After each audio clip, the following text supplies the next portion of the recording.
Ever wonder how AI spots deepfakes? It's a high-stakes game. Fake media gets smarter, but detectors risk catastrophic forgetting old tricks when learning new ones.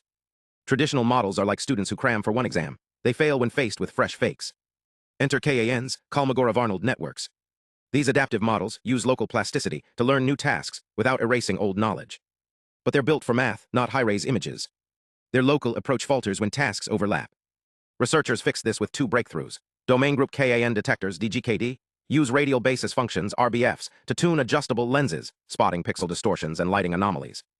Then FS-KDCP, a data-free replay strategy, acts like a smart library system, separating old and new task features without reusing past data.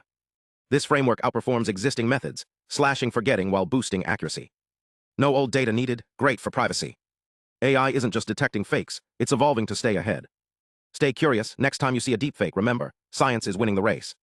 Subscribe for more AI deep dives.